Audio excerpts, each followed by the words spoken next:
Bienvenidos a Síguatl, un espacio para comentar temas relevantes para ti, mujer actual. Aquí encontrarás información de calidad, recomendaciones para tu día a día e invitados expertos que te ayudarán a aprender de tu cuerpo, del mundo y desarrollar tu potencial, al igual que tu conocimiento. Hola, aquí estamos una vez más con su podcast, espero ya sea su podcast favorito, su podcast de confianza, Síguatl. Y hoy nos complace mucho traer a esta gran invitada, la cual nos va a platicar un poco sobre el tema de la drogadicción, un poco de los factores de riesgo que tiene la drogadicción. Y pues no me queda más que levantarme y darle la bienvenida a la doctora Erlinda Aguilar Zavala. Bienvenida, doctora. Y muchas gracias por invitarme. Y también nos acompaña como cada episodio más, mi queridísima Vala. Vala, bienvenida. Hola amigo, hola doctora, bienvenida. Todo un honor tenerla aquí esta noche, este día, esta mañana. Así que pues vamos a darle de lleno con este tema. Gracias. Y bueno, doctora, yo sé que existen muchísimos mitos, muchísimas cosas de qué hablar cuando hablamos acerca de las adicciones y de las drogas. Pero yo creo que para poder entender un poco del tema, tenemos que empezar por el principio, y en este caso sería, pues, ¿qué es una adicción? Ok, sí, efectivamente, hay mucho que decir y también mucho que se desconoce sobre la adicción. Se tienen muchos conceptos erróneos sobre lo que es y no es el consumo el consumo o la adicción o la dependencia. Muchas veces los conceptos se confunden y esto puede llegar a generar pues comportamientos erróneos de atención a las personas que pueden tener ya un problema con el consumo de alguna sustancia. El término adicción, y bueno, y por qué hay esta dificultad en homogeneizar, es que el término adicción es muy viejo. Eh, Desde hace mucho tiempo, incluso en los códices mayas, ya se consideraba algo como algo no propio, la embriaguez. O sea, estaba permitido el consumo, pero la embriaguez no. La embriaguez se consideraba como una conducta que incitaba al pecado. ¿Sí? También en la Biblia el consumo estaba permitido, pero sobrepasarse ya no estaba permitido. En el códice mendocino, que registra varios de los eventos de las culturas prehispánicas, hablaban precisamente de cómo castigar a las personas que tenían comportamientos que inducían a emborracharse, así lo llamaban. ¿Sí?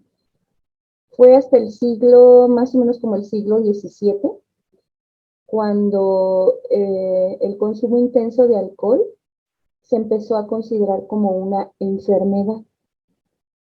Y fue alrededor de 1784 cuando un médico estadounidense llamado Benjamin Rush sacó un libro muy famoso y en el que planteaba que el consumo de alcohol propiamente era una enfermedad y cuya cura era la abstinencia total. Ya posteriormente, en 1819, Bruce Kamen, también estableció dentro de la medicina moderna las bases de lo que después se le llamó como alcoholismo. Y este fue catalogado como una enfermedad física, tal cual. Y tenía que recibir como enfermedad una atención médica. Este autor, Kramer, trató de romper con la idea de considerar que la embriaguez era un vicio y defendió que la pérdida del sentido moral no era la causa de la embriaguez, sino que era el efecto del consumo abusivo. ¿Sí? Y bueno, a partir de ahí se le fue considerando al consumo excesivo como una enfermedad. Ya en el siglo XX empezó la lucha contra la toxicomanía, que así en un principio se le llamó, y en las conferencias de Shanghái y de la Haya, varias comisiones estaban interesadas en generar normativas para regular el consumo. En 1909, en Estados Unidos, ambas comisiones empiezan a tratar esto como un problema ya de salud. Y bueno, a partir de ahí se retoma este concepto que antes se utilizaba únicamente para el alcohol, como era el alcoholismo, una adicción al alcohol, y se pasa a las demás drogas. Esto ya fue posteriormente. Entonces, el alcoholismo como enfermedad cobra amplia popularidad en Norteamérica y bueno, en 1939 surge una comunidad que ahora conocemos como Alcohólicos Anónimos, y ellos pues siguen todo un proceso de tratamiento en base a 12 pasos fundamentales. Y este tratamiento tiene un efecto impresionante y se extiende rápidamente de los Estados Unidos hacia otros países. Y ya en los años 50 había muchísimas comunidades que seguían este método de los 12 pasos, que hasta la fecha, en mi opinión particular, siguen siendo un elemento importante en la búsqueda de la abstinencia, para lograr el mantenimiento de la abstinencia, no solamente de alcohol, sino que ahora de drogas. Ahora difícilmente en los grupos de alcohólicos anónimos tú encuentras alcohólicos o personas con problemas únicos de consumo de alcohol. Generalmente están combinados con drogas, con el consumo de drogas. Y bueno, en el DSM se define como la dependencia a sustancia o adicción como un patrón desadaptativo de consumo de sustancias que conlleva un deterioro o malestar clínicamente significativos expresados por 3 o más de varios criterios, que es, por ejemplo, la tolerancia, que es la necesidad de consumir cantidades marcadamente crecientes de una sustancia para conseguir la intoxicación o el efecto deseado. También puede ser el efecto de estas mismas cantidades de sustancia disminuye claramente con su consumo continuado. Puede presentar abstinencia definida por si, por ejemplo, se deja de consumir la sustancia y se presentan síntomas similares a una situación de ansiedad o de pánico. Y bueno, también si la sustancia es tomada con frecuencia en cantidades mayores durante un periodo más largo de lo que inicialmente se pretendía, también es uno de los criterios que se consideran. También si existe deseo persistente o esfuerzos infructuosos por controlar o interrumpir el consumo. Las personas han intentado dejarlo y no pueden, eso también se debe considerar. Y si se emplea mucho tiempo en actividades relacionadas con la obtención de la sustancia o en la recuperación de sus efectos. Y bueno, también un factor importante para considerar adicción es que la persona haya reducido de manera importante sus actividades laborales o recreativas debido directamente al consumo. Y por último, si continúa tomando o consumiendo la sustancia o intoxicándose, aún conociendo o teniendo conciencia de los problemas psicológicos y físicos que conlleva su consumo. Entonces, si se fijan, no solamente es el consumo, porque hemos llegado como a entender eso. Consumir ya es tener un problema, ¿no? Incluso, bueno, yo de chiquita lo escuchaba, ¿no? El marihuano, te vas a hacer marihuana o te vas a hacer marihuano por consumir marihuana. Pero el consumo en sí mismo no te hace dependiente de él, ni te hace adicto a él. Entonces, para establecer un consumo, tenemos que tener cuidado de que se cumplan estos criterios que acabamos de ver. Que la persona haya intentado dejarlo sin éxito, que la persona continúa consumiendo aún sabiendo las consecuencias, que haya reducido significativamente sus actividades laborales, personales, sociales, recreativas, que pierda demasiado tiempo o que pase demasiado tiempo en el consumo o en la recuperación de los efectos, que haya un deseo imperioso por consumir y que haya una pérdida de control en cuanto al consumo, ¿no? Que abarque toda su vida, la mayor parte de su día, pensando, consiguiendo o consumiendo. Sí, claro, porque supongo que no es lo mismo, a lo mejor una persona que tal vez fuma 1 o 2 cigarros en una fiesta a alguien que lo fuma diariamente, ¿no? Y que no solamente es uno, que son 2, sino que puede llegar a ser hasta una cajetilla completa. Entonces, puedo decir que esa persona, pues sí, consume cigarro, pero no es un adicto al cigarro. Sí, y bien lo mencionó, sí. Muchas veces, igual me acuerdo del ejemplo que da la doctora, de cuando son niños, igual, o sea, no importa qué tipo de sustancia sea, el clásico, es que es el marihuano, es que no pruebes alcohol porque te vas a hacer marihuana. Bueno, en mi caso me acuerdo que el cigarro, marihuana, o sea, todo era relacionado así, marihuana. Sí, y bueno, es como una manera también como de protección, es como cuando te asustan con el coco, ¿no?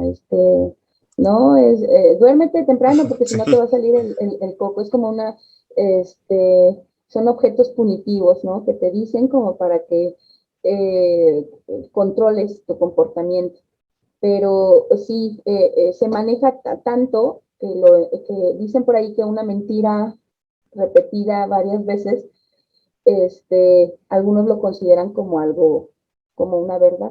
Entonces, no, o sea, lo cierto es que una persona que consume no necesariamente es adicta o no necesariamente es dependiente. ¿En qué momento podemos decir que dejó de ser solo un consumidor? O sea, como de los primeros índices así, que digas, bueno, o sea, sí consumías, pero ya no es solo el consumo, o sea, ya estás así a un paso de que esto sea una adicción. ¿Sí? ¿En qué momento? Tal vez yo como familiar podría darme cuenta te pregunto. de esta situación, ¿no? O O incluso incluso conmigo como misma. consumidor propio. Sí, están varias etapas. Hay una etapa que es la experimentación, cuando tú lo haces por curiosidad. Generalmente, y bueno, hace unos años hicimos una investigación de tipo cualitativo en niños, en adolescentes consumidores que empezaron en la infancia, empezaron a los 6 7 años a consumir. Bueno, lo dividimos en ese estudio, nosotros ahorita lo llamamos el artículo la cronología del abuso de sustancias. Y como primer momento de la cronología es el consumo por curiosidad, por saber qué se siente. Y de hecho todos los chicos que entraron en el estudio nos comentaban que siempre fue como, pues, alguien me platicó que se sentía así, que se sentía así, yo veía, ¿no? Tenía un tío que me contaba y bueno, se daban las circunstancias propicias como para consumir y entonces se consumía, ¿sí? Entonces, empieza como por curiosidad. Entonces, en esa fase podemos hablar que las personas están en un periodo de experimentación de la sustancia. Es nada más saber lo que se siente, experimentar los efectos eh, y ya, ¿no? Después podemos pasar a un consumo recreativo.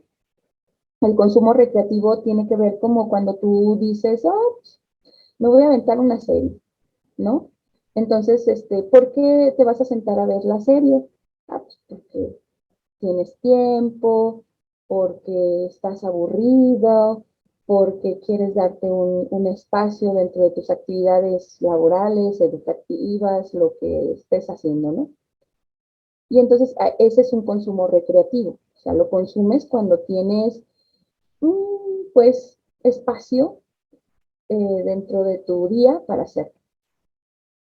Y de ahí pasamos a un consumo habitual, cuando lo haces cada fin de semana, por ejemplo. Hoy toca, ¿no? Hoy toca consumir. Entonces, hoy toca, con los amigos quedar para consumir. Hoy es jueves de foráneos. Sí, sí, sí, sí. Cuando ya tienes como tus días, tus horarios y tus personas con las que compartes esto, es el consumo, ¿no? Entonces, ya se vuelve un consumo habitual, ¿sí? Porque hay un hábito y todo lo que implica el hábito.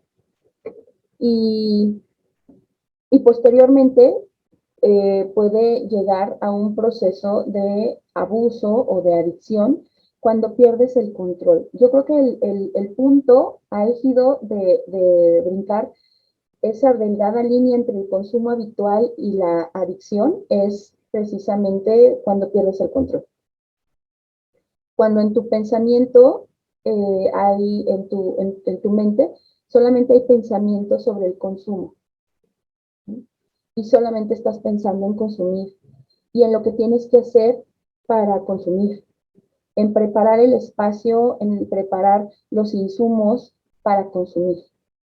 Y cuando el consumo empieza lo dice una autora, hay un libro muy padre que se llama el, el, el placer y el mal. Este, y ella nos habla, esta autora nos habla de cómo se vuelve cronológico. O sea, eh, consumes para no sentir los efectos de no consumir, ¿sí? Entonces, las personas entran como en un acantilado de donde ya no pueden salir, porque entonces ya el consumo es para no sentir el malestar de no consumir, ¿sí?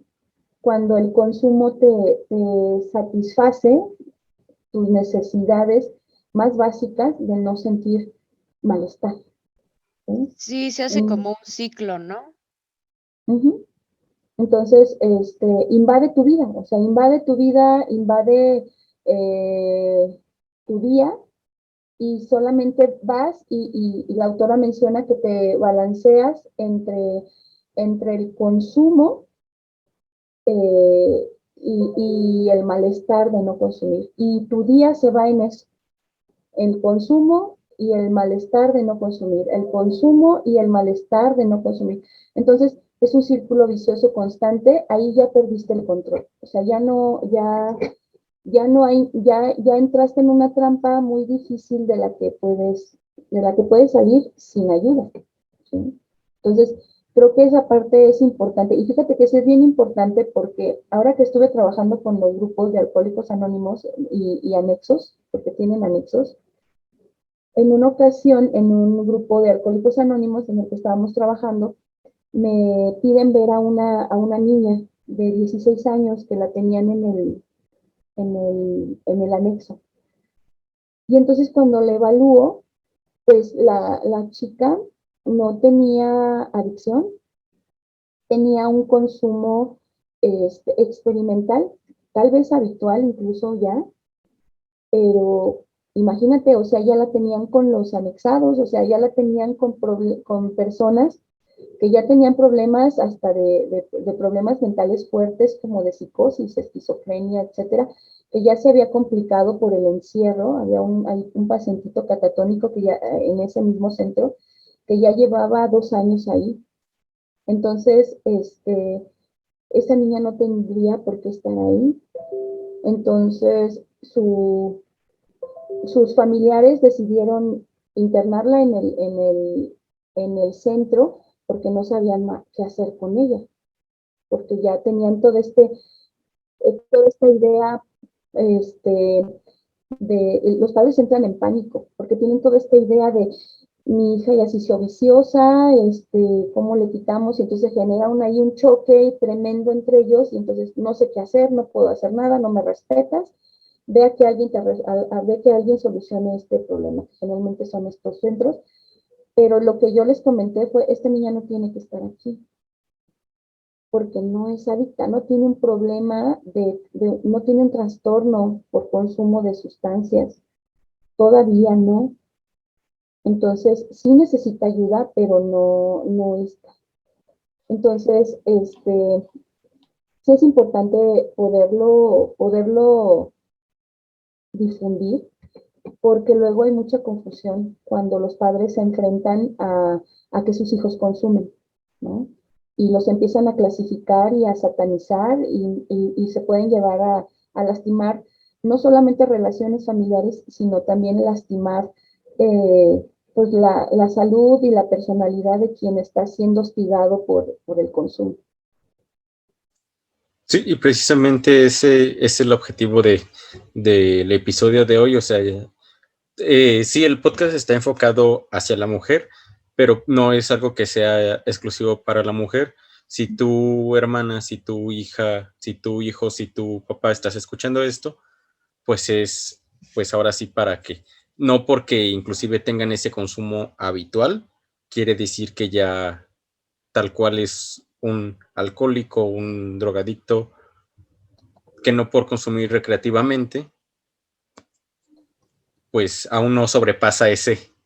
Sí es como bien nos comenta la doctora, es una línea muy delgada, ya cuando es un consumo cotidiano, pero pues si se sabe llevar o controlar, pues creo que va por buen camino si se sabe controlar o si se sabe, mientras no, bien lo comentó la doctora, ¿no? Mientras no sobrepase, si tú consumes, no sé, los fines de semana y ya es miércoles y ya estás de quiero tomar y no te concentras en la escuela, no te concentras en tu trabajo y ya estás, es que ya cuánto falta para el sábado, no, es que ya no aguanto, mejor voy a empezar desde mañana que es jueves. Uh-huh. Sí. Pero ahora todo esto a lo que me lleva es, por ejemplo, ¿tendrá unos datos epidemiológicos o estadísticos de cuáles son las drogas más consumidas en mujeres, en este caso, enfocándonos un poco a la perspectiva de este podcast? Sí, sí, fíjate que la última encuesta nacional de consumo de drogas, alcohol y tabaco se realizó en el 2016-2017, que es lo que nosotros estamos, que es lo más reciente que tenemos en cuanto a esta recolección epidemiológica. Y bueno, el mayor consumo se sitúa en la marihuana. En mujeres de 12 a 65 años, por ejemplo, en la población femenina de 12 a 25 años, el consumo de marihuana en el 2016 fue de 7.1%, ¿sí? 7.1%. ¿Qué quiere decir esto? Que de cada 100 mujeres de entre 12 y 25 años, 7 de ellas consumían marihuana. En la población femenil de la edad de 26 a 34 años, el consumo de marihuana fue del 3.2. Es decir, aproximadamente de cada 100 mujeres de entre 26 y 34 años de edad, consumían 3 de ellas consumían marihuana. Y en la población femenil de 35 a 65 años de edad, el consumo de marihuana era del 1.1%. De 100 mujeres de entre 35 a 65 años de edad, una de ellas consumía marihuana. Entonces, pero sí quiero resaltar algo con respecto a la droga más consumida en el 2016, que se reporta en la ENCODAT, que es esta Encuesta Nacional del Consumo de Drogas, Alcohol y Tabaco, por sus siglas ENCODAT, aumentó significativamente, porque estas mismas edades se evaluaron en el 2000, y este mismo consumo en el 2011, y pasó en mujeres de 12 a 25 años, pasó del 2.6 al 7.1. O sea, es casi el triple de lo que se consumía en el 2011 en este mismo rango de edad. O sea, en el 2011, las mujeres de entre 12 y 25, solamente 2 de cada 100 consumían, casi 3. 2 de cada 100, 2.6 mujeres consumían marihuana. En cambio, en el 2016, este mismo rango de edad, de 12 a 25 años, fue el 7.1%. ¿Sí? Entonces, pues se triplicó casi el consumo de marihuana en esta población. Entonces ha ido en aumento, ¿no? Y bueno, no tenemos la última encuesta, pero seguramente va a aumentar. Entonces, a tu pregunta, si es la marihuana la droga que más se consume en mujeres y se consume más en edades de entre 12 y 25 años. Conforme va aumentando la edad, se va disminuyendo el consumo. ¿Y considera que esto es por igual por lo que hablamos, por curiosidad, o que tal vez estos datos aumentaron desde que se empezó también, porque desde el 2016 hasta acá ha habido como todas estas campañas para poderla legalizar y también cada vez se sacan más cosas que se supone que la marihuana es benéfica para ciertas cosas, las cuales pues no puedo tal vez afirmarlas porque no lo sé, no lo he leído, pero ¿considera que sea por estos puntos o cree que haya algo en específico? El aumento en el consumo, yo creo que es por la globalización. O sea, yo creo que y por los cambios socioculturales que como país, como nación estamos viviendo, ¿sí? O sea, si te fijas, pues son edades muy jóvenes, o sea, estamos hablando de entre 12 y 25 años, ¿no? Entonces, eh, estas mujeres están en edades, pues, de la adolescencia, entre la adolescencia y la juventud temprana. Entonces, creo que es mucho esta parte de las transformaciones sociales, ¿no? Y no solamente en cuanto a los géneros, al género femenino, sino también en lo que respecta a, al cuidado, ¿no? Al cuidado de los menores en general. Pero sí es como esta búsqueda de equidad también entre hombres y mujeres, y entonces se dan como más, nos damos cada vez como más permiso de hacer algunas cosas, ¿no? Y entonces en esa búsqueda de identidad y en esa búsqueda de equidad y en esa búsqueda de, de confrontación de roles, pues a veces también se va dando como el consumo, ¿no? Pero creo también que hay un factor importante. Hay una parte de la población que tendría que ser estudiada, ¿no? Y que yo creo que no está tan estudiada. Hay mujeres que se ganan la vida en los bares y parte de su trabajo en bares es el consumo, que no necesariamente son prostitutas, o sea, son mujeres que se ganan la vida de meseras o de ficheras, como entre ellas mismas se llaman, eh, que alientan el consumo de los varones. Entonces, muchas mujeres, y hay pocos estudios al respecto, hay poco estudio sobre el consumo de mujeres por trabajo. Entonces, estas mujeres consumen y empiezan a consumir por trabajo, ¿sí? Entonces, y por toda la cuestión que rodea el consumo en estos ámbitos. Entonces, creo que faltan estudios, ¿eh? O sea, yo creo que falta mucho para entender el consumo en las mujeres, ¿sí? Bueno, y ya nos comenta, doctora, que por ejemplo en este estudio sobre los datos que nos da, que la más común en las mujeres es la marihuana, pero aparte de la marihuana, ¿hay alguna otra que sean de las más comunes? Sí, después de la marihuana, eh, ya en estas mismas edades, le sigue la cocaína, eh, particularmente la cocaína y posteriormente los inhalantes, en esta última encuesta en el 2016. Entonces, igual son más o menos el comportamiento por edad es más o menos similar, va disminuyendo según los rangos de edad. La cocaína, por ejemplo, se consume en el 1.6% de las mujeres de entre 12 y 25 años, mientras que en mujeres con 26 a 34 años el consumo de cocaína es de 1.3 y en mujeres de 35 a 65 años el consumo es de 0.4. Y bueno, a la cocaína le siguen los inhalables.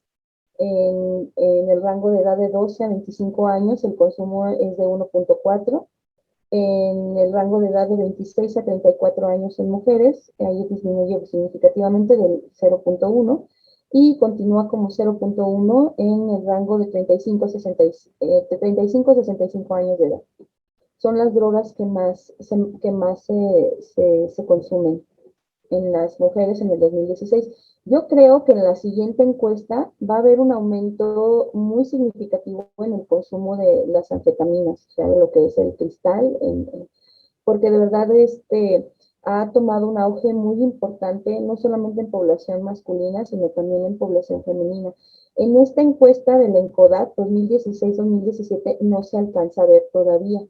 Los porcentajes de consumo son muy bajos aquí. Por ejemplo, en mujeres de 12 a 25 años el consumo de anfetaminas es solamente del 0.2 y en mujeres de entre 26 y 34 años el consumo es de 0.4 y disminuye otra vez a 0.2 en las mujeres de 35 a 65 años. Pero de verdad, indudablemente, les comento por los estudios que hemos estado haciendo en centros de rehabilitación para adicciones, las anfetaminas han cobrado un auge muy, muy importante, muy importante. Yo creo que de las personas que hemos encuestado en estos centros, que son varios aquí en el estado, yo creo que el 95% de las personas que hemos encuestado, la mayoría hombres, también cabe mencionarlo, porque son los que están más en estos centros, han consumido cristal. ¿Cree que llegue a superar a la marihuana o a acercársele mucho a los, pues al nivel que está ahorita con Tal vez a la marihuana no, pero sí a la cocaína. sí, sí al top 2, Y sí al de puesto hecho, 2. sí, de hecho en un estudio que hicimos recientemente no sé si conozcan a Diana Laura Navarro, eh, Creo que no, ella pero hizo, le mandamos un saludo. Diana, hicimos un estudio precisamente, ella se ha dedicado a hacer varios, ahí en el grupo de trabajo, con ella hemos hecho varios estudios en población de consumo, en personas que ya propiamente tienen el trastorno por consumo de sustancias. Y lo que hemos encontrado, comparamos la población de CIJ, de los centros de integración juvenil, que también ahí tratan el problema de adicciones eh, con los centros de rehabilitación de AA, llamados anexos, y encontramos que mientras que en el CIJ la droga, digamos, de impacto es la cocaína, en los centros de AA, los anexos, la droga de impacto es el cristal. ¿Sí?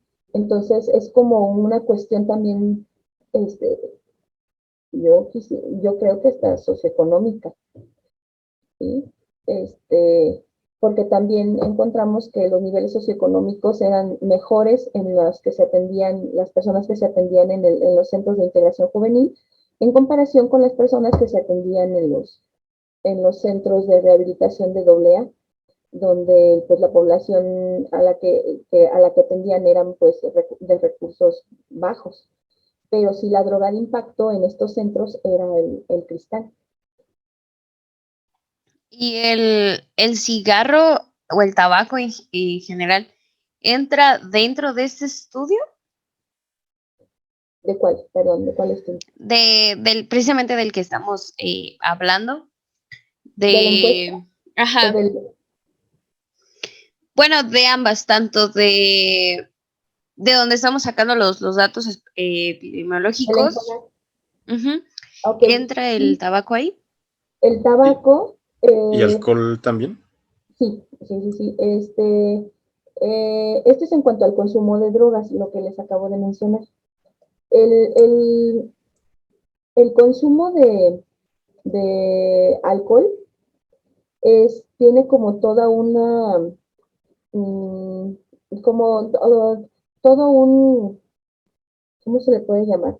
Una contextualización diferente por no ser consideradas drogas ilegales. ¿Me explico? O sea, la ENCODAT tiene digamos, tres apartados importantes, que es alcohol, y tienen todos sus datos epidemiológicos del consumo de alcohol, y tiene el apartado de drogas, donde vienen todas las drogas que se consideran sustancias ilegales o el consumo ilegal, y viene el tabaco, que también por digamos, por esta conceptualización de un consumo más digamos, normalizado, se trabaja o se trabaja de manera diferente al momento de encuestar o de hacer los datos. Entonces, son apartados distintos. Ahorita lo que yo les mencioné de los datos epidemiológicos, cuando hablo de drogas, hablo de sustancias ilegales. En cuanto al alcohol, son otros datos. Ah, ok, creo que vale, ya tenemos la duda de ¿a poco la marihuana le quitó, por ejemplo, al tabaco, al alcohol, pero ya he entendido que son apartados diferentes, ahora sí que Sí, siento por que, ejemplo, aquí tengo dígame, el dato, no sé si quieres que te lo comente. sí, a ver, díganoslo.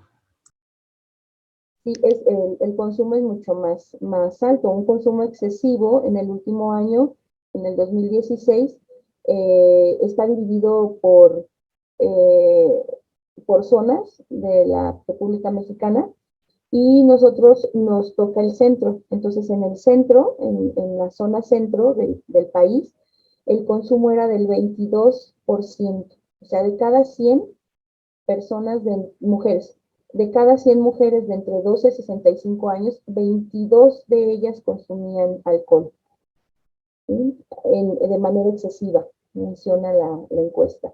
Y en el último mes, el consumo de alcohol excesivo en esta misma población de mujeres de 12 a 65 años era del 9.1%. O sea, de cada 100, 9 consumían alcohol.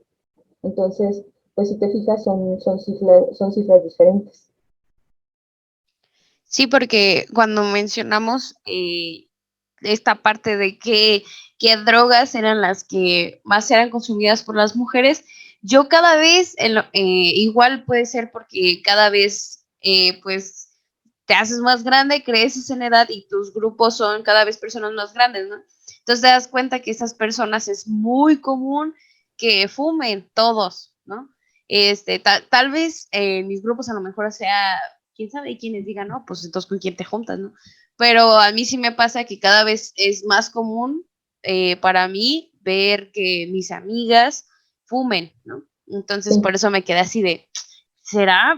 Precisamente igual que Kira pensaba esta parte de será entonces que la marihuana le esté ganando al tabaco, pero ya visto desde esta perspectiva de cómo está dividido, pues ya entiendo completamente.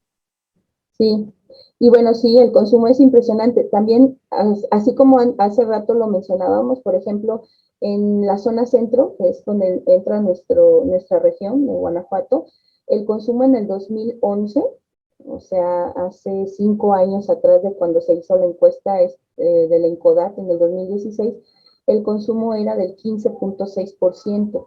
mientras que en el 2016 el consumo subió al 23%. Si te fijas, o sea, aumentó significativamente del 2011 al 2016. Seguramente, de nuevo, retomando lo que acabas de comentar, en la siguiente encuesta de nacional vamos a ver también un auge en estos datos de consumo de alcohol. Y bien, ya que conocemos, por ejemplo, estos datos que nos comparte, que nos hace favor la doctora de compartirnos, pues ahora, ¿qué lleva a todas esas mujeres y en este caso a los hombres también? Pues, ¿cuáles son los factores de riesgo, no? O qué lleva a esa persona a que tal vez ya consume o que tal vez ya probó por curiosidad, que lo lleva a crearse esa adicción. Ok, la causa es multifactorial como la mayoría de las enfermedades crónicas, considerando todavía la adicción como una enfermedad y como muchos tratan la adicción a sustancias, incluyendo el alcohol. Es multifactorial. Uno de los factores que predispone, hablando de los factores biológicos, pues es precisamente la predisposición biológica dada por algunos, por ejemplo en mi caso, que nosotros estudiamos algunos factores determinantes como los factores genéticos que determinan el consumo. Hay un polimorfismo que es una mutación en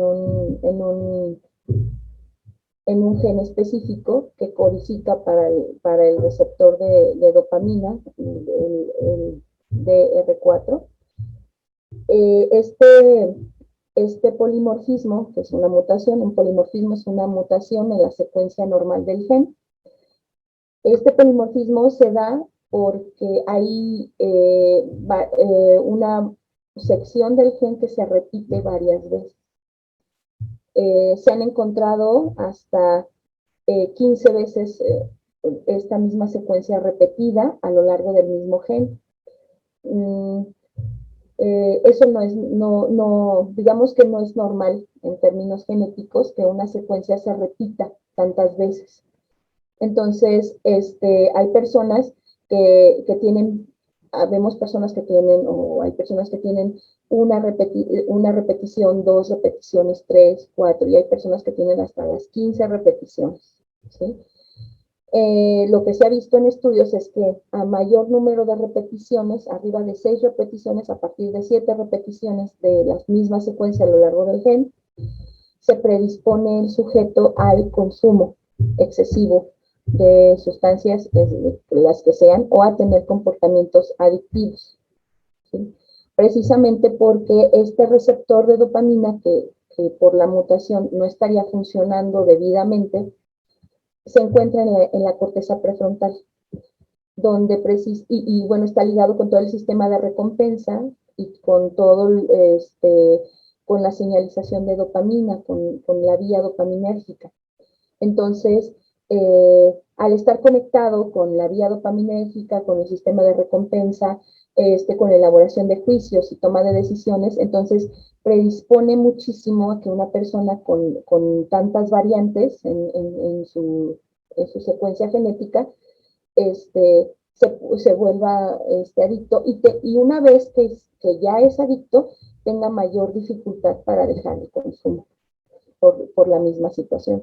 Entonces, eso hablando solamente de un factor biológico que predispone al consumo, ¿no? Alguien me decía, bueno, pues si yo lo tengo, ¿cómo sé que lo tengo?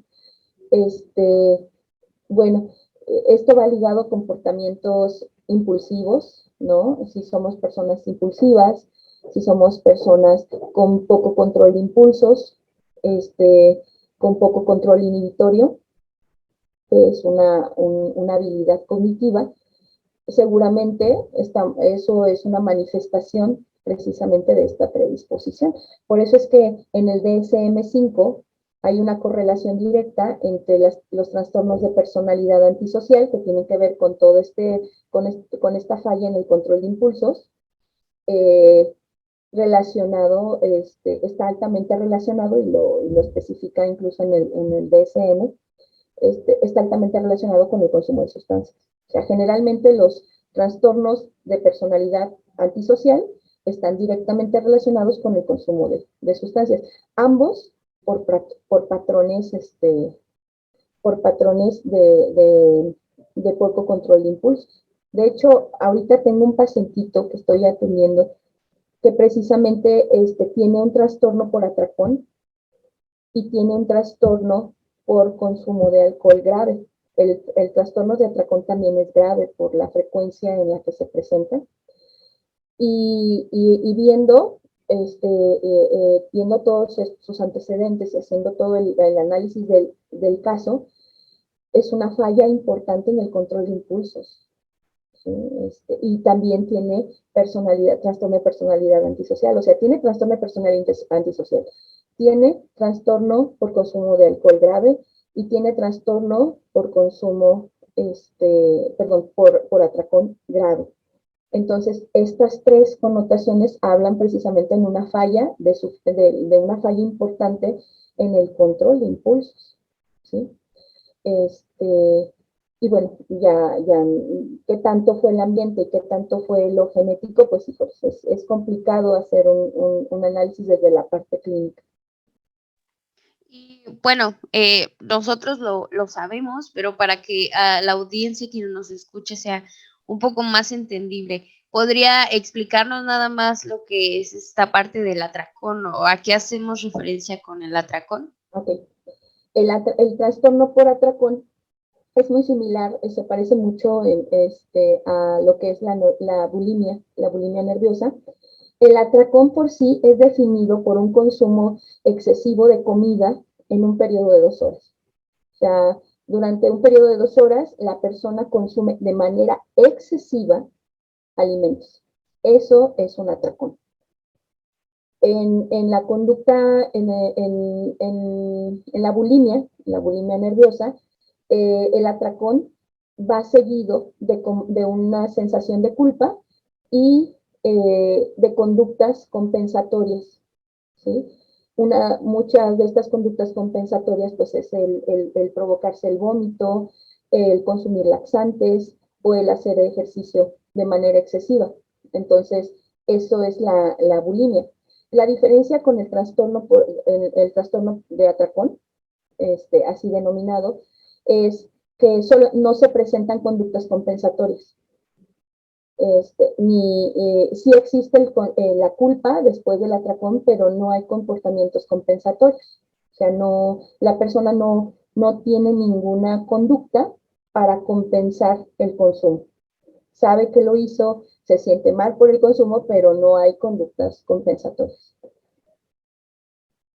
Y bueno, eso es en cuanto a los factores, perdón, eso es en cuanto a los factores biológicos, pero también hay factores medioambientales importantes. Cuando la persona empieza a no alcanzar ciertas expectativas, ya sean propias o sociales, familiares, entonces la persona empieza a tener sentimientos de inadecuación importantes, de estos vacíos de los que en algún hablábamos un poquito fuera de cámaras.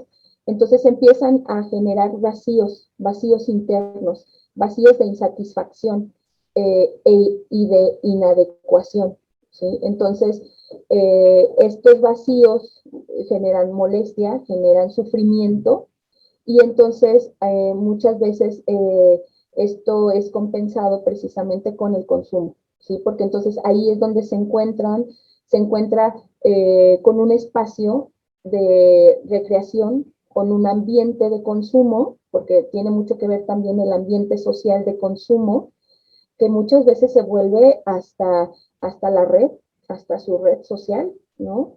He tenido pacientitos que me han comentado cuando les pregunto a quiénes ponemos como parte de tu red social, que precisamente este concepto de red social es aquellos que te sostienen cuando estás en un momento difícil, ¿no? Yo les pongo el ejemplo de cuando en el circo va el trapecista y tambaleándose en la cuerda floja, pero va seguro porque tiene una red, ¿no? Que sabe que si se cae, ahí va a estar. Entonces es más o menos la red de apoyo. Son personas que sabes que si en algún momento te caes, resbalas, van a estar ahí, van a estar conteniéndote, ¿no? Entonces, cuando he preguntado redes de apoyo, me dicen el barman, del bar al que voy, ¿no?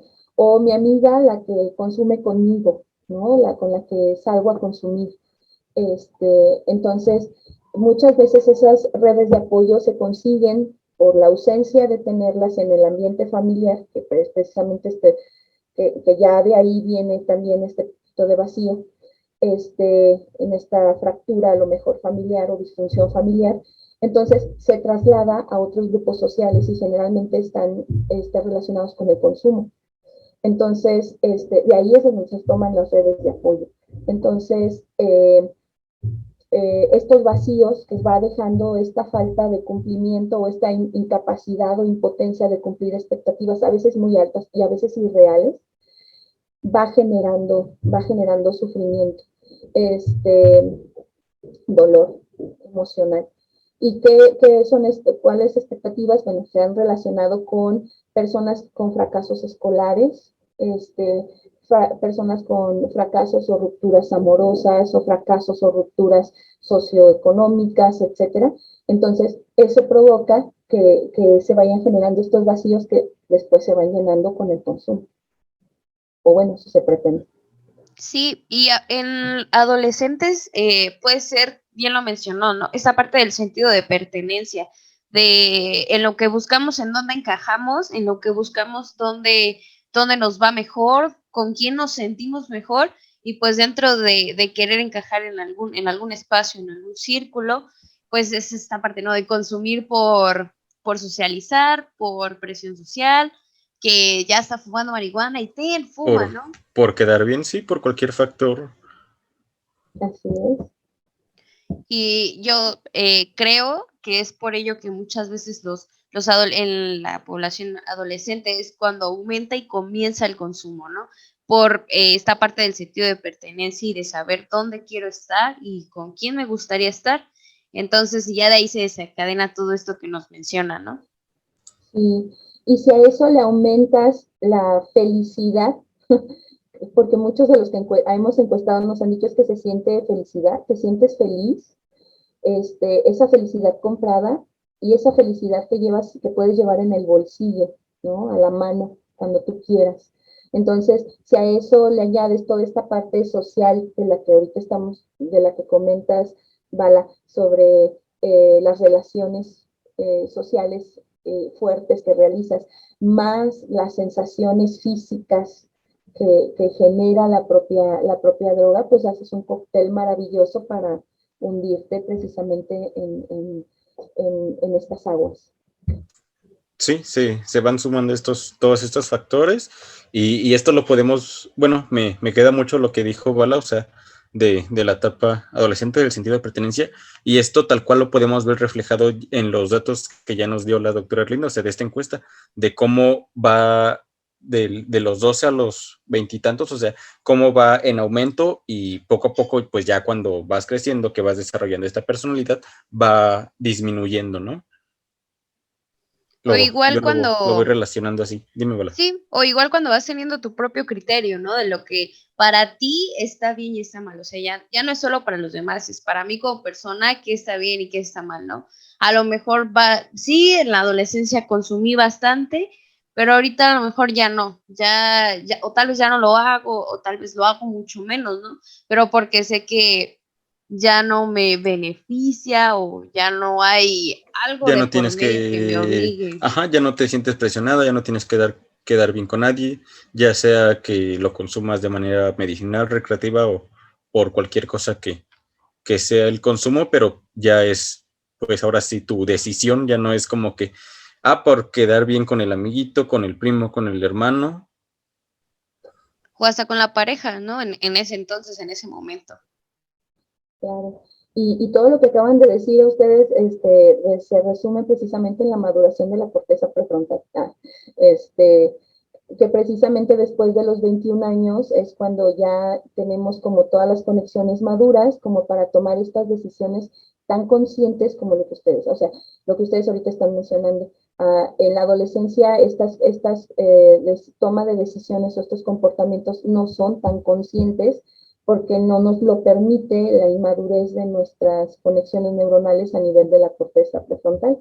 Una vez que se van desarrollando, que se traduce en todo lo que acaban de comentar, es precisamente cuando se toma conciencia de que quiero, por qué lo hago y por qué tendría que dejarlo de hacer, ¿no? Entonces, sí, o sea, y siguen siendo factores, ¿no? Factores biológicos que desencadenan comportamientos conductuales. Sí, y también, pues, esto que nos mencionaba, ¿no? De los factores biológicos, creo que también importa mucho, igual, todo lo externo, porque es como cuando ya estamos predispuestos, cuando ya estamos predispuestos específicamente, por ejemplo, a yo que vengo de una familia donde cada generación o cada camada de hijas tiene, por lo menos dos han padecido cáncer, ¿no? Y si yo no me, a todo esto, toda mi predisposición genética le aumento que a lo mejor no me cuido, que me vale lo que haga, que sigo consumiendo, etcétera, pues obviamente es como abrirle la puerta y decirle al cáncer, ven, pásale, por favor, te estuve esperando toda mi vida, ¿dónde estabas? Es exactamente lo mismo, ¿no? Que la gente que está predispuesta al ser alcohólica o simplemente a un consumo. Así es. Pues sí, y yo creo que mucho de esto es la conciencia, Bala, la conciencia de ti mismo, ¿no? Lo acabas de decir bien claro, si yo soy consciente de que tengo una predisposición importante, pues a cuidarme, ¿no? Pero necesito ser consciente y necesito sanar quizás varias heridas que ha dejado el hecho de perder personas por eso, porque a veces no nos acercamos a la propia conciencia de nuestras condiciones por no tocar fibras que creemos sensibles y que decimos, no, mejor no lo considero, no lo tomo. Pero sí, es parte de la conciencia. Si nosotros enseñamos desde chiquitos a las personas que tenemos a nuestro alrededor, a nuestras niñas, ahorita hablando precisamente del tema, a nuestras mujeres, a nuestras niñas, de la conciencia de sí mismas, de su cuerpo, de sus emociones, de sus sentimientos, de sus sensaciones, de sus percepciones, vamos a tener adolescentes mucho más conscientes de lo que les sucede y de cómo pararlo y de cómo prevenir, ¿no? Hacer consciente de que cada cosa que haces y dejas de hacer en este momento está construyendo o deconstruyendo algo en el futuro.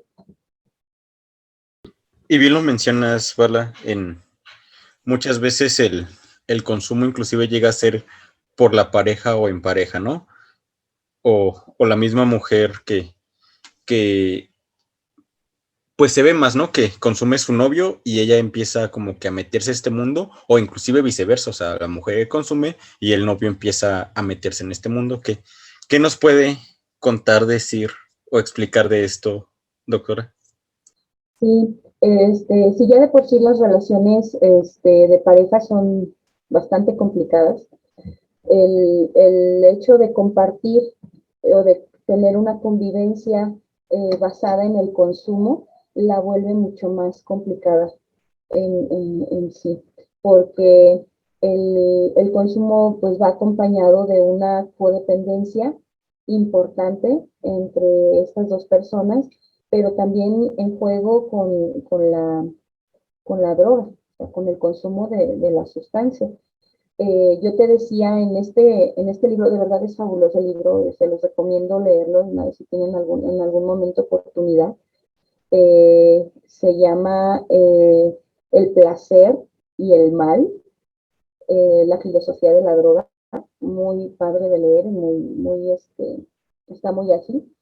En este libro nos mencionan precisamente la autora que después de la iniciación por casualidad, ella misma menciona, nadie se levanta un día diciendo, hoy voy a consumir, hoy me voy a volver un consumidor. de marihuana, cocaína, lo que sea. No, el consumo generalmente llega por casualidad, ¿sí?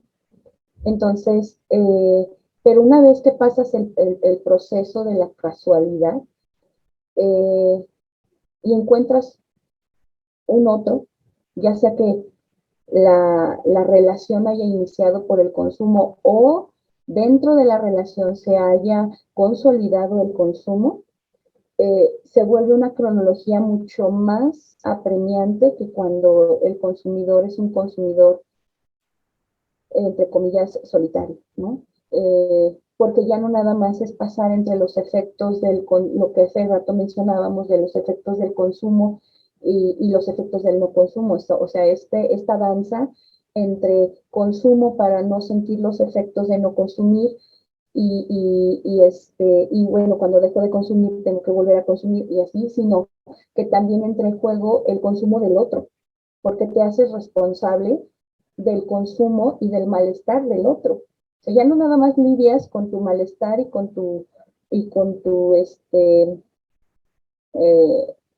con tu dificultad al no estar consumiendo, sino que también es lidiar y sopesar y sobrellevar el consumo del otro. Y como mujeres tenemos como toda esta conciencia de cuidado, ¿no? Que de alguna manera hemos desarrollado social, biológica y culturalmente, nos hacemos responsables del bienestar del otro, ¿no? Y en ese sentido también entra como en juego esta relación patológica entre el consumo, una relación dependiente del consumo, pero aparte esta mujer o nosotros como mujeres enfrascadas también en el dolor y en el consumo del otro, ¿no? Y a veces hasta nos hacemos responsables de ese consumo, nos hacemos responsables de ese dolor, nos hacemos responsables de ese vaivén entre consumo y efectos del no consumo, ¿no? Y bueno, todo lo que se deriva de ello, ¿no? Y de la codependencia, las conductas agresivas que se desprenden de esa parte, es muy complicado eh, extinguir en términos conductuales, extinguir un comportamiento así cuando tenemos reforzadores de tipo emocional. Eh, el mayor reforzador son los reforzadores de tipo emocional o reforzadores de tipo social. Y entonces, extinguir un reforzador emocional es bien complicado, bien complicado. Cuando está involucrada la relación sentimental, primero tienes que, antes de atender la adicción de una mujer, de un hombre en pareja, primero tienes que atender el lazo emocional con el otro. Porque si intentas remediar la relación de la persona, de la mujer con la droga, no vas a tener mucho éxito porque sigue vivo el lazo con el otro consumidor y es mucho más fácil que se vuelva a consumir por esa misma situación. Entonces, sí, el consumo en pareja es bastante complicado para las mujeres, muy complicado. Sí, pero es algo que no tienen por qué pasar o sobrellevar solas. Por eso hay grupos de atención a los que pueden acudir y tratamiento psicológico para precisamente ir como desmembrando esta maraña de enredo en el que te sumerges y del cual a veces ya no puedes salir. Pero sí es bastante complicado, muy complicado. A todo esto me surgió una duda. A ver, en la pareja, ¿puede llegar el caso, por ejemplo, si tu pareja consume, no sé, de manera recreativa, pero tal vez, o sea, todavía no tiene como ya lo mencionamos en un principio, un hábito, ¿no? Cada tanto, sino muy esporádicamente, esto puede llegar a afectar que, por ejemplo, la pareja, inclusive, o sea, sepa obviamente que su pareja consume, pero no la hace partícipe, pues, del consumir. Puede llegar como que a disminuir la probabilidad de consumo de la pareja. Sí, sí, definitivamente. Si hay un buen control, si hay un buen control del consumo, es muy poco probable que la pareja pierda el control. ¿Sí? La pareja tendría que tener también un problema en el control para desarrollar precisamente por sí misma el consumo adictivo. ¿Me explico? Pero pero si ya la pareja en sí misma ya tiene un trastorno por consumo, es más fácil que la otra persona también entre en este, en este mismo rol de consumo. Y pues también va a depender mucho de la pareja bueno, en este caso de la parte que consuma, ¿no? O sea, si no le estás insistiendo de mírate, pruébalo cuando sabes que él o ella no lo hace, pues tú no lo incites, ¿no? O sea, si realmente tienes un buen control de esto, no vas a incitar a tu pareja a algo, ¿no? Y yo creo, y conozco a muchas personas que una pareja así de manera recreativa utiliza, por ejemplo, la marihuana, pero no va y le dice a su pareja, tenazlo, ahora, y en ese momento, o sea, no la están presionando para hacerlo.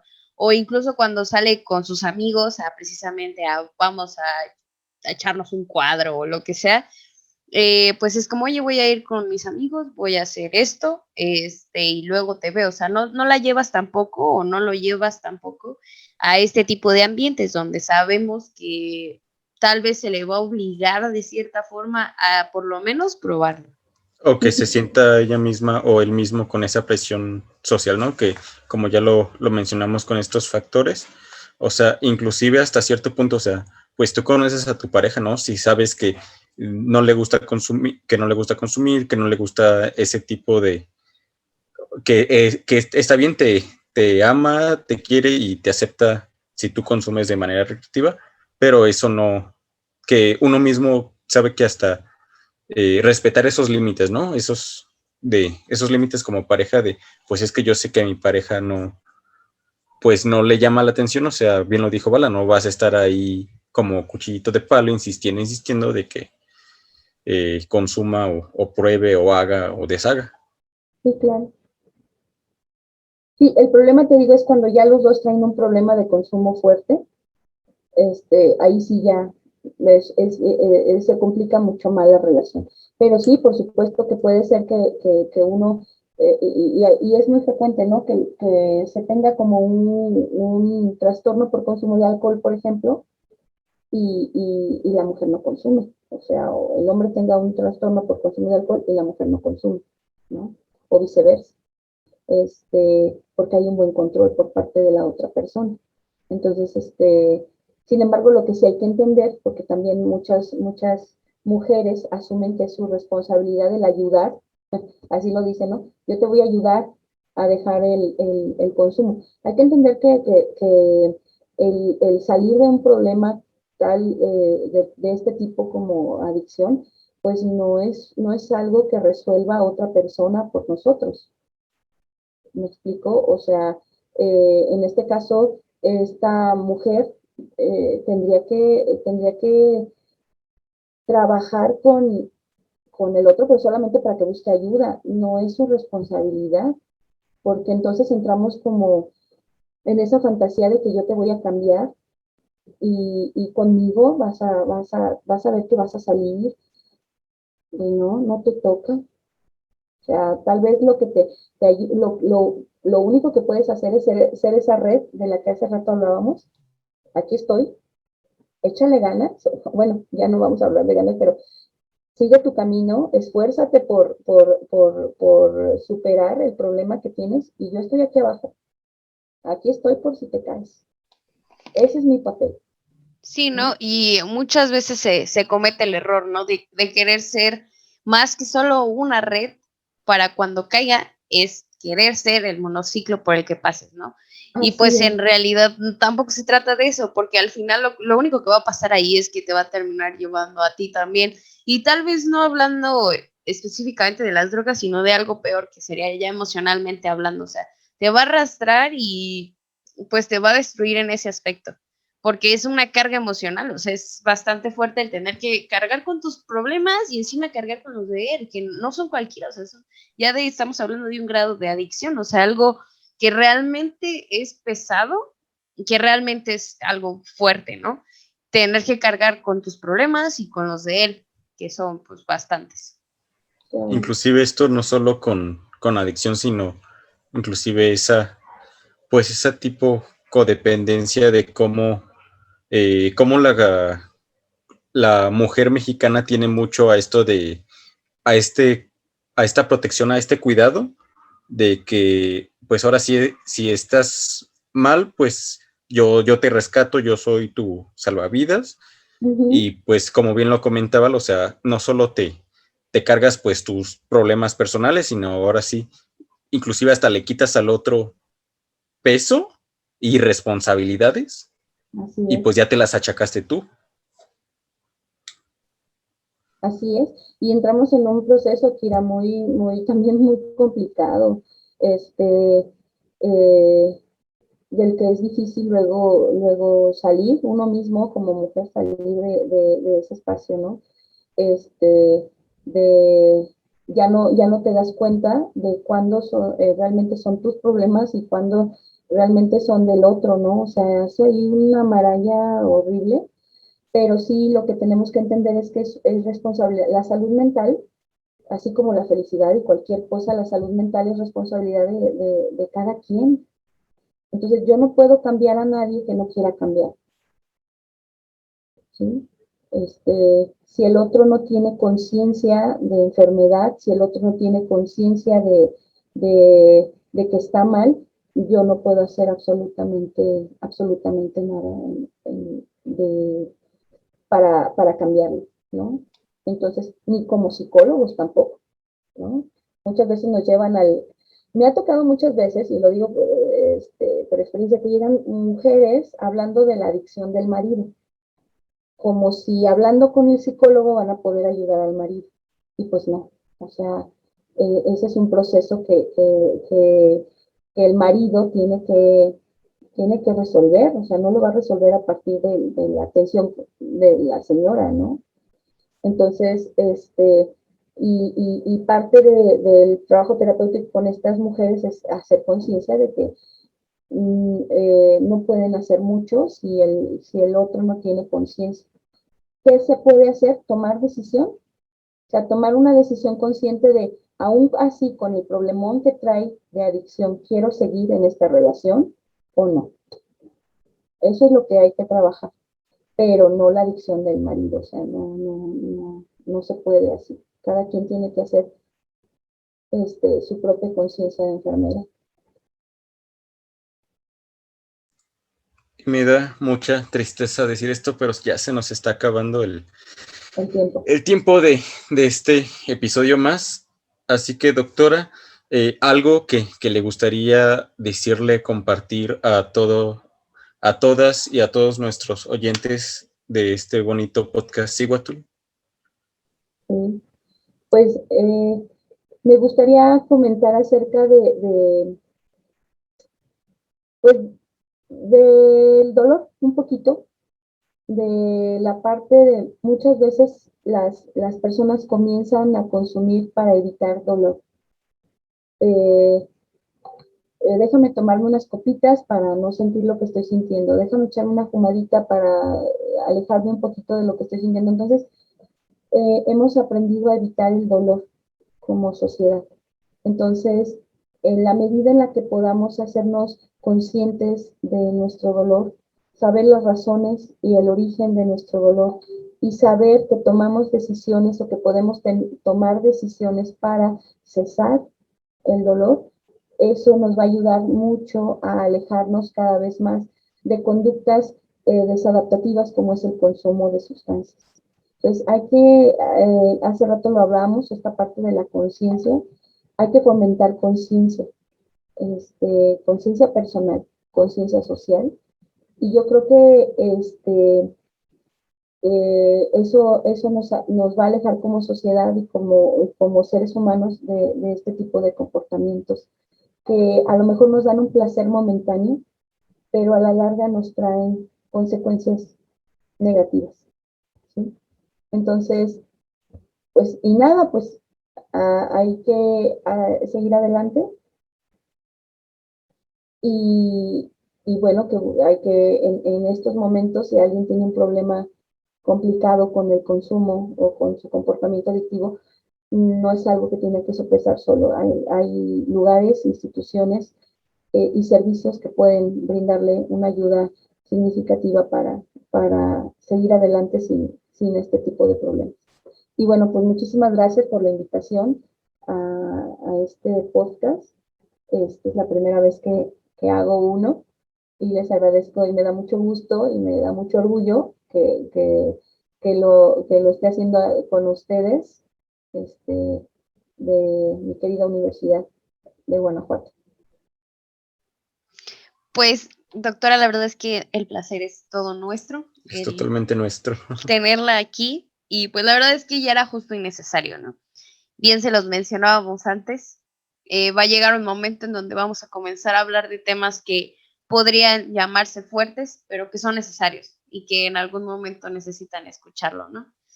Entonces, y ligado a todo esto, pues al final yo creo que la responsabilidad que obtengamos y la responsabilidad que ejerzamos sobre nuestras decisiones, pues va a ser lo primordial, ¿no? Desde que decidimos si lo voy a probar o no solamente, si lo voy a hacer o no, cuántas veces lo voy a hacer, cada cuándo lo voy a hacer y en qué momento decido dejar de hacerlo, es lo importante. Y todo esto creo que se puede resumir en ello, ¿no? En aceptar la responsabilidad de todo aquello que yo elija. Y como bien lo he comentado antes y lo comento ahora, el libre albedrío es algo que tenemos todos, pero el hacernos responsables es lo que pocos hacemos. Entonces yo creo que mientras seamos responsables con lo que elijamos y con las consecuencias de nuestros actos, lo va a hacer todo. Sí, y me gustaría hacer la pequeña aclaración de que pues nosotros como podcast, como equipo, pues no le estamos diciendo, ¿sabe qué? Vaya, consume y pruebe y tampoco le estamos diciendo, no, no lo hagas, es malo. O sea, bien, ya lo comentó la doctora, ya lo comentó mi querida Bala, pues si lo vas a hacer, pues hazlo responsablemente, ¿no?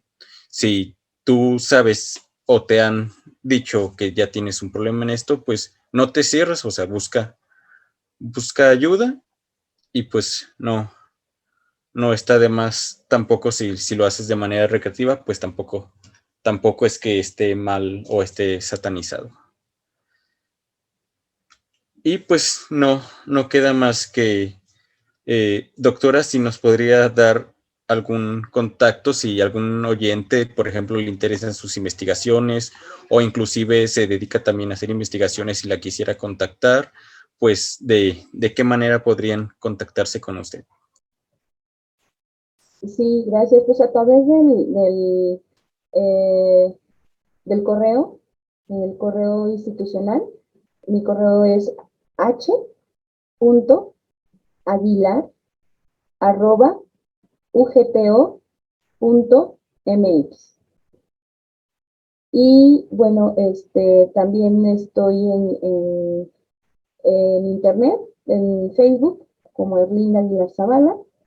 También ahí, para cuestiones académicas, generalmente el Facebook también lo utilizo para cuestiones académicas, entonces, pues por ahí me pueden también contactar.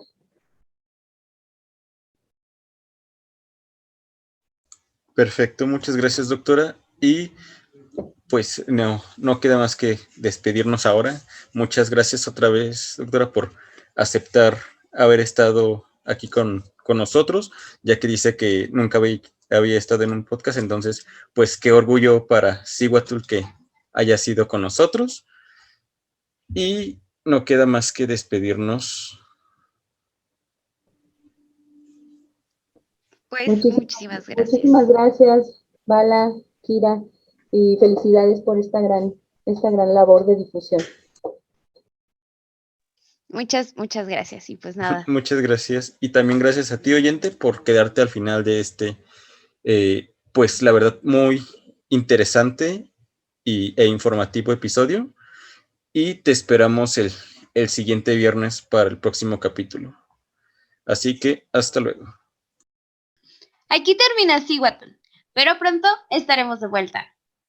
Esperamos que te vayas con un poco más de información. No olvides seguirnos en nuestras redes sociales para que no pierdas ningún episodio. Si te gustó, no dudes en compartirlo.